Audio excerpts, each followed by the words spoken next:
मैं आपके लिए एक छोटा सा टॉपिक लेके आया हूँ। है तो छोटा सा टॉपिक, लेकिन उसके पीछे की इन्फॉर्मेशन बहुत बड़ी है।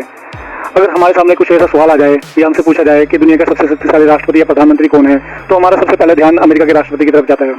बट ऐसा नहीं है। मैं इंटरनल पॉलिटिकल सिस्टम के आधार पर आपको समझाऊंगा कि उसकी स्थिति कितनी कमज़ोर है, और उसके साथ साथ मैं इंग्लैंड यानी मीन्स यूके और इंडिया के प्रधानमंत्री की स्थिति भी बताऊंगा, और ये बताऊंगा कि उनमें से सबसे शक्तिशाली कौन है। ये डेमोक्रेटिक कंट्रीज की बात कर रहे हैं, ठीक है। अब आप ध्यान से देखना, मैंने कुछ एनालिसिस किया है। ये पॉलिटिकल सिस्टम है तीनों कंट्रीज के। अब ध्यान से देखना, मैं एक एक बताने जा रहा हूँ। पहले यूएसए जिसमें फेडरल और प्रेसिडेंशियल है, इंडिया जिसमें फेडरल और पार्लियामेंट्री है, यूके जिसमें यूनिटरी एंड पार्लियामेंट्री है। अब यूएसए और इंडिया में दोनों में फेडरल है। तो फेडरल का मीनिंग मैं आपको पहले बता देता हूँ। फेडरल का मीनिंग होता है कि शक्तियों का विभाजन, स्टेट और केंद्र यानी स्टेट एंड सेंटर के बीच में दोनों तरफ सरकार है, राज्य की सरकार और केंद्र की सरकार, दोनों के बीच यानी शक्तियों का निर्धारण भी है, ठीक है। इसे ही बोलते हैं फेडरल। फेडरल के साथ यूएसए में प्रेसिडेंशियल है। प्रेसिडेंशियल का मतलब होता है सरकार का अध्यक्ष राष्ट्रपति है। अब ध्यान से देखिए, सेंट्रल है, स्टेट है और कॉन्स्टिट्यूशन, ये तीनों चीजें मैंने इसमें दी हुई है। यूएसए के कॉलम में देखिए, कॉन्स्टिट्यूशन वहाँ सर्वोपरि है। जैसे भारत में कॉन्स्टिट्यूशन से शक्ति मिली हुई है सेंट्रल और स्टेट को, ठीक है। लेकिन याद रखना, कॉन्स्टिट्यूशन वहाँ दो है, एकल नहीं है, यानी सेंटर का अलग है और केंद्र का अलग है। तो सेंटर की अगर बात करें, इसमें एक सेंटर का एरिया देखिए, मैं यहाँ पर बता दूंगा आपको राष्ट्रपति की स्थिति कैसे कमजोर है वहाँ पर। अगर सेंटर में आप ELJ 3 वर्ड लिखे हुए हैं। ई का मतलब है एग्जीक्यूटिव, एग्जीक्यूटिव यानी कार्यपालिका, कार्यपालिका में राष्ट्रपति और राष्ट्रपति का मंत्रिमंडल। L means legislative, legislative means वहाँ की कांग्रेस, कांग्रेस मीन्स वहाँ की संसद, संसद में 2 सदन है, हाउस ऑफ रिप्रेजेंटेटिव और सेनेट।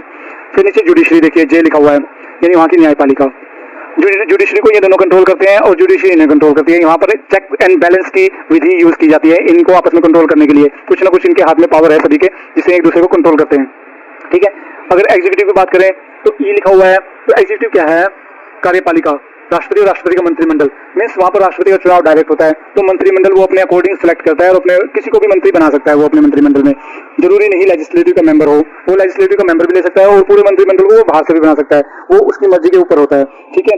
तो अब यही उसकी कमजोरी भी है। यहाँ पर इसकी कार्यपालिका शक्ति तो बहुत ज्यादा स्ट्रॉन्ग है, क्योंकि वो मंत्रिमंडल पे पूरा कंट्रोल होता है उसका, और मंत्रिमंडल वो अपने अकॉर्डिंग बना सकता है। बट लेजिस्लेटिव यानी कानून बनाने की क्षमता उसकी बहुत ज्यादा कमजोर है।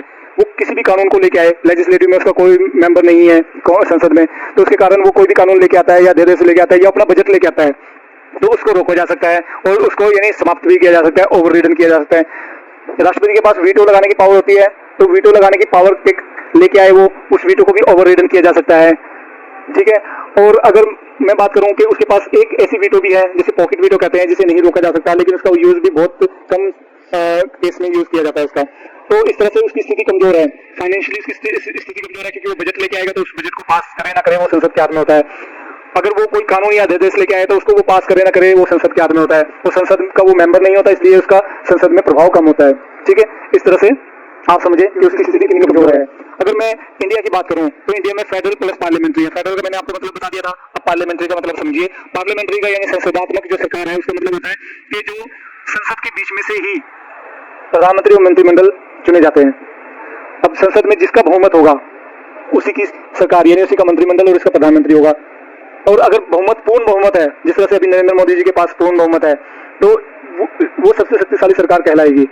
हमारे देश का प्रधानमंत्री है, उसके पास बहुमत है, पूर्ण बहुमत जैसे नरेंद्र मोदी जी के पास है, वो किसी भी तरह का, देखो कार्यपालिका शक्ति उसके पास है ही, मंत्रिमंडल उसका अपना है, क्योंकि उसका लोकसभा में बहुमत है। जब तक लोकसभा में उसका बहुमत रहेगा, जब तक उसका मंत्रिमंडल स्ट्रॉन्ग रहेगा, और वो कोई भी कानून या बजट लेके आए या कोई भी अध्यादेश लेके आए तो उसको कानून बनवा सकता है और अपने बजट को आराम से पास करा सकता है। इस तरह से फाइनेंशियल, लेजिस्लेटिव और कार्यपालिका शक्ति तीनों स्ट्रॉन्ग हुई उनकी। हाँ, अगर ट्रायंगल यानी त्रिशंकु सरकार हुई, किसी का पूर्ण बहुमत ना हुआ, तब ये सरकार कमजोर कहलाएगी, ठीक है। अगर हमारा बहुमत है, हमारे प्रधानमंत्री के पास पूर्ण बहुमत है, तो वो अमेरिका के राष्ट्रपति से ज्यादा शक्तिशाली है। अगर यूके की बात करें तो यूके का जो प्रधानमंत्री होता है वो सबसे ज्यादा स्ट्रॉन्ग होता है। अब स्ट्रॉन्ग क्यों होता है मैं बता देता हूँ। देखो, हमारे यहाँ फेडरल है, यूएसए में फेडरल है, लेकिन यूके में यूनिटरी है। अगर डेमोक्रेटिक कंट्री की बात करें तो सबसे शक्तिशाली जो प्रधानमंत्री होगा वो यूके का होगा, क्योंकि यूके में डेमोक्रेसी होते हुए भी वहाँ पर यूनिटरी फॉर्म ऑफ गवर्नमेंट है। यूनिटरी का मतलब होता है कि जो भी शक्तियां हैं वो सेंटर में नहीं है, राज्यों की कोई भी शक्तियां नहीं होती, राज्यों को कोई असेंबली बनाने का राइट नहीं होता। राज्य एक यूनियन टेरिटरी की तरह काम करते हैं। जैसे हमारे यहाँ पर दिल्ली हो गया, दिल्ली तो चलो अलग से असेंबली का राइट है, दिल्ली के पास चंडीगढ़ हो गया, इस तरह से तो यूनियन टेरिटरी की तरह काम करते हैं। तो वहां पर गवर्नर बिठा दिया जाता है, गवर्नर पूरा उनके सबॉर्डिनेट की तरह काम करता है सरकार के। तो इस तरह से आप देख लीजिए, तो वहां पर पूरी पावर होती है यूके के प्रधानमंत्री के पास। अब एक मैंने स्क्रीनशॉट आपको दिखा देता हूं, जहां पर जॉर्ज डब्ल्यू बुश जब राष्ट्रपति थे, उनकी कई वीटो को ओवररिडन कर दिया गया। आप ध्यान से स्क्रीनशॉट को देख लीजिएगा, आपको पता लग जाएगा कि जब 2008 में कानून लेके आए थे, फूड कंजर्वेशन एक्ट लेके आए थे जॉर्ज डब्ल्यू बुश, तो उस पर वीटो लगाई थी, लेकिन वीटो ओवररिडन कर दी थी हाउस में, जो वहां के है संसद में। तो इस तरह से उनकी शक्तियां कितनी कमजोर है ये आपको पता लग गया होगा। तो वो बाहर से दिखाई देता है क्योंकि देश ज्यादा स्ट्रॉन्ग है इकोनॉमिकली, इस करके, बाकी और कुछ नहीं। अब आप देखिए, आपको एक मैंने स्क्रीनशॉट यहाँ पर दे दिया है, इसमें आपको एक समराइज कर दिया है कि किसकी शक्ति कितनी है और क्यों कमजोर है वहां पर। तो ताकि आपको अगर डायग्राम से समझना है तो यहाँ पर लिखा हुआ है मैंने, उससे समझ आ जाएगा। ठीक है, इसको आप ध्यान से देख लीजिएगा और स्क्रीनशॉट ले लीजिएगा। मैंने बता दिया यहाँ पर देखो, अपॉइंटमेंट तो आपको बताई है किस तरह से अपॉइंटमेंट होती है, उनकी एग्जीक्यूटिव पावर जो वहाँ की ज्यादा स्ट्रॉन्ग होती है एग्जीक्यूटिव पावर, और यहाँ पर यूनियन अमेरिका की एग्जीक्यूटिव पावर ज्यादा स्ट्रॉन्ग होगी अमेरिका के राष्ट्रपति की। लेकिन हमारे यहाँ सहयोगी है मंत्रिमंडल, तो इसी करके जब तक मेजोरिटी रहेगी जब तक वो उसके अंदर काम करता रहेगा प्राइम मिनिस्टर के। और यहाँ वहाँ यूके में भी सेम है। लेजिस्लेटिव पावर की बात करें तो प्रेसिडेंट की पावर नहीं है कुछ भी लेजिस्लेटिव यानी कानून बनाने की क्षमता नहीं है, लेकिन इंडिया में और यूके के प्रधानमंत्री के पास ये फुली है अगर उनके पास बहुमत है तो। फाइनेंशियल पावर अगर देखें तो वो बजट लेके आता है, बजट की लेके आके उसे पास कराने की इसमें पावर नहीं है, बट इंडिया और यूके के प्राइम मिनिस्टर के पास है। तो दोस्तों इसको ध्यान से देखिएगा, ये एक समरी है और समरी को ध्यान से पढ़ लीजिएगा, अपने पास रख लीजिएगा।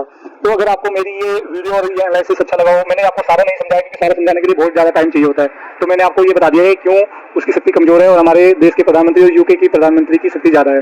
तो अगर आपको मेरी ये वीडियो अच्छी लगी हो प्लीज लाइक एंड सब्सक्राइब करना मत भूलिएगा मेरे चैनल को। Thank you for